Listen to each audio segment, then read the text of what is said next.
everybody, this is Sarahscopic and you're watching Traffic Musings. Tell me in the comments below what your favorite romance, like fictional romance is. Whether it's a story, a movie, whatever, or what your favorite pairing is, I really don't care, just tell me. So, as you guys all know, it's like my last semester of college, of ever, and stuff, and I'm pretty stressed out, as you all probably can tell, or, I mean, just understand. And I found that I'm one of those people where, this actually isn't that abnormal, but for people, like, especially if you're going through a really rough time, or you're stressed out, or depressed, or something like that, they say that often when it comes to, like, watching shows, or reading books or something, you go to, like, what's familiar, so you might, like, rewatch certain movies or something like that. And in my case, it's pretty accurate. I will, like, rewatch things. It's hard for me to, like, want to explore, like, new ground, even if I know that the shows are really good. And so this is, like, not a good time to introduce me to, like, good quality, like, television and stuff like that, just because, like, I won't do it. I can't. It's too stressful. So what I do, though, instead is I may not necessarily go back to what's familiar. I still will do that, but I'll go with, like, what I know is safe. So I'm mentioning this because it has actually nothing to do with the topic I'm supposed to talk about today, but it's one of the reasons I have gotten into Miraculous Ladybug and I don't know what to do with my life. I'm, like, almost done with the first season. I should not be watching this show. I don't have time to watch this show, but it's just been really comforting for me right now because of everything going on in my life. Each episode is its own thing. There's a problem, they solve it, and it goes back to status quo, and it's fine. But the main thing that goes back to status quo in that show is, like, the romance. For people who don't know, Miraculous Ladybug is a CGI television series that was, I think, written in France. It was like a combination of a French and Korean company, I want to say, and it's been dubbed for in English. And you can now find it on Netflix. Literally, I started watching it through other sites when it was really difficult to find it, and then they just put it on Netflix 2 days ago, or 3 days ago now, I guess, and that did not help me at all, because now I can see a higher quality and not have to feel bad about going on bootleg sites to watch this show. Anyway, let's talk about what I'm trying to talk about here, which is actually romance and writing. That's what I'm trying to talk about here. I can talk about the other stuff later. So in the show, the whole premise is there is this girl and this guy, and they're each a superhero for Paris. And in the daytime, she has a super huge crush. They don't know who they are, by the way. I forgot to mention this. They don't know their secret identities, but they work together to fight crime. And in the daytime, she has a huge crush on the guy in real life. But when they're superheroes, he has a huge crush on her. So, like, he's in love with her heroine persona, and she's in love with his civilian persona, but they don't know that they're the same thing. Yay! Awkwardness ensues! Yay! So the main thing, of course, about this show is it's all about the will they, won't they, right? It's that tension of, like, oh my gosh, they're in love, when are they just gonna find out and kiss already kind of thing. And this is the kind of show that if I found it in high school, I would be so obsessed with it, even more than I am now. Like, legitimately just, like, everything about Miraculous Ladybug, because the kind of show that it is and stuff like that, and that premise. But even back then, and definitely right now, I am extremely impatient with those kind of premises. Whenever it comes to romance in any kind of television show, I very much, like, I understand the angst of, like, getting together, but I am kind of over the whole, like, well, the show's over once they get together, like, that's it, they did it. And I don't think this is that unusual, but, like, I'm so over it.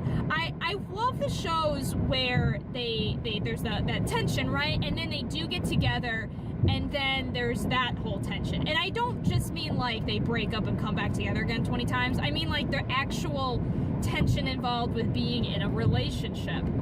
And obviously, a lot of TV shows and games and whatever mediums of storytelling and books and stuff like that, they don't do that, right? Books have become a little bit better, like young adult novels, but even then, like, you don't see that.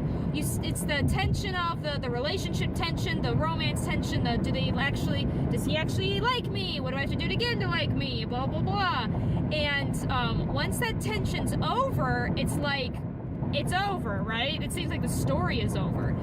And that, to me, and I am not revolutionary in saying this, I think anyone can think this in their head, but I truly think what makes a good, like, oh, this is actually a couple that's interesting, is when the story's not over because they got together. You know what I mean? Like, if they get together and the only, like, and it's, like, not interesting anymore, and you can't, and the only, like, thing you can think of to mix things up is, like, oh, LOL, a misunderstanding, so they break up, oh, now they're back together again. Like, that's not interesting.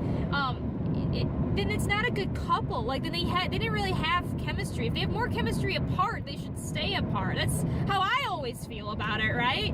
And I think that makes a lot of sense. I don't think it's revolutionary, but that's become my problem now. So when I watch certain TV shows, I want to get to the part where, like, okay, can I just get together and, like, let's see what happens as a result and stuff like that? Like, what challenges they go through. And I think even when I was younger, I kind of had a little bit of this. It's become even more silly as I get older, especially because these shows are, like, targeted to middle school and high school students. They're not for me. They are for, you know, girls that haven't really been in a relationship and boys who haven't been in relationships, or if they have, like, they're very short-lasting. But when I was in high school, I was in a long-term, very long-term relationship with someone. Well, not very long-term, but for being a high schooler, I mean, we were dating for more years I was in high school than I wasn't dating him.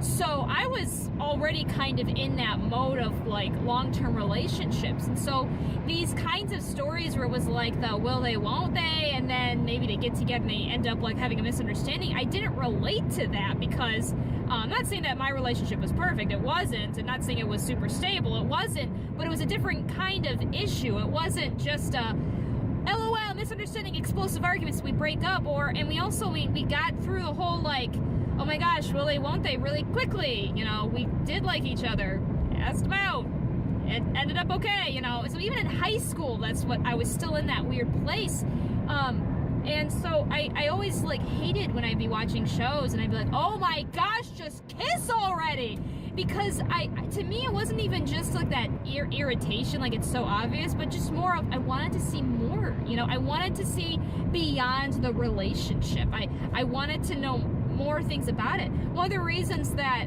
one of my other guilty pleasures that I have discovered, I just finished watching, and this show's finished now, there's 2 seasons of it, the Japanese, it's an anime, and the Japanese is Akagami no Shirayuki Hime, Snow White with the red hair. It's only 2 seasons. If you're into something that's, like, sugary cubes in your mouth all day, every day, watch that show. It's pretty good. I used to read the manga. I never finished the manga, kind of because it got a little boring once they did get together, but I also just fell out of reading manga online at that time. But the show's really good, and what I love about the show is the first season is kind of the will they, won't they, and the second season is like, okay, now they're in a relationship, now what? And what's kind of too bad is they could have done actually a lot more, because that premise is basically like a prince, and it's the stereotypical, like, the prince and kind of the peasant girl fall in love, and they don't actually do more with the issue of the fact that he's a prince, and they really could. They probably do in the manga. I just haven't kept up with the manga, but they mention it, of course, in the show, and that's not where the source of tension with the relationship comes from. Once they are together, to be honest, like, once they are together, they don't really, it's kind of refreshing in some cases. There's no, like, stupid arguments between them. They're very rational people, and they kind of can take care of things without getting into stupid arguments, which is kind of nice, but I mean, maybe not totally realistic. Every couple has their issues, and they just kind of end and they're like, it's gonna be okay. But I loved that, like, we began it where they weren't in a relationship, and then we got to see how it evolved, and I think that's beautiful. You know, that's what relationships are like.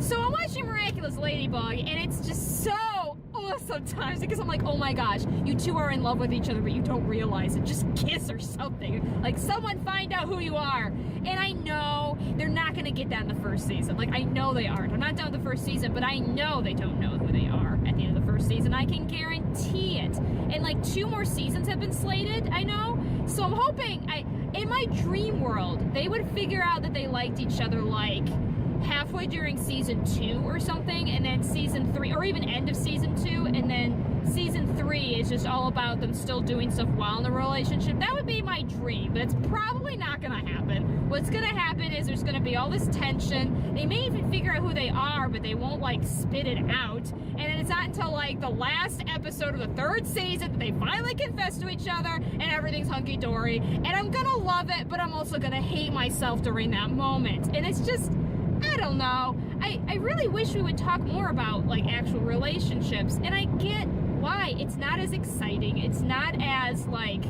you know, heart palpitating. It's not as like special. I don't know, but it can. I don't know. I'm also, the problem is that I'm not a really good person to ask, because I am so interested in like writing about the mundane things in life when it comes to writing. I really like those kinds of things. Of course I like action and adventure, and I actually don't even like realistic fiction all that much. It's too much of like mundane stuff. But at the same time, I enjoy it in like fantasy settings or like settings that are not super realistic, like superhero settings, where we kind of talk about a little bit of the mundane things and how it can be interesting. And to be fair, I'm also like not the person to talk about, because I find it interesting from a psychological perspective. So I don't know. I think there's a way to do it. I think about my own writing, and I think I've mentioned this to you guys before. I'm in the middle for like 8 years. Like it's not done yet. I started writing it in high school. I'm not done with it yet, but I started writing a novel called Crystal Crown, and there's a couple in there that's like my OTP, because it's my own, you know, grouping. And it's so funny. I prefer writing them when they're in a relationship, but then when they're not. When I first started writing, I thought I was like, oh man, am I gonna have to like wait forever to get them to get together? And as I was writing it, you know, I knew when I wanted them to get together, but it's so much more natural now. Like, I don't know what it is. I'm gonna not like going back and writing them when they're not, because it's actually not fun. It's not fun for me to write it, even though it's the exciting part. It's so much more fun for me to write them as a couple than when they're in the awkward phase of still liking each other. I don't know what that's about. It may just be me. Like, I'd have to have someone else read it, and I'm sure someone else would read and be like, nah, this is so boring, blah, blah, blah. But I find it interesting. And I think, to be fair, it's interesting because what this couple ultimately has issues with, I think is interesting. And I'm now like talking about my book, and that's not what this episode's about.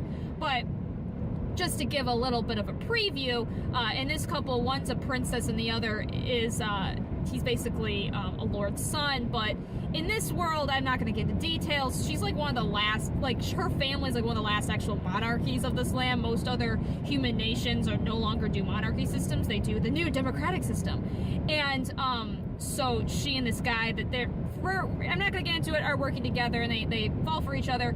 But he actually he doesn't like monarchies because he thinks they're inherently unfair, but he realizes if he wants to stay with this girl, there's a good chance he will have to be king. And so, like, that's what I'm talking, like, I don't know, maybe that's only interesting to me. You guys can tell me in the comments below. But, like, they're together, and now they have to discuss that. Like, I find that fascinating and interesting and different, as opposed to the other issues that we come across. And so, I don't know. Maybe it's just me, but I really do wish we could, because there's so many exciting things you can do, I think, with couples that are together, and I really wish we would do more with that. I don't know. I'm still gonna watch Miraculous Ladybug. I'm still gonna cringe at the moments that I'm like, oh my gosh, it's so obvious, but I'm still also gonna swoon because it's so freaking cute, and I can't help myself, and I'm stressed, gosh dang it! Oh, okay, I'm okay now. I'm okay now. I hope you guys have a wonderful day. I hope something amazing happens to you. Without further ado, I hope to see you all in the next episode. Bye-bye!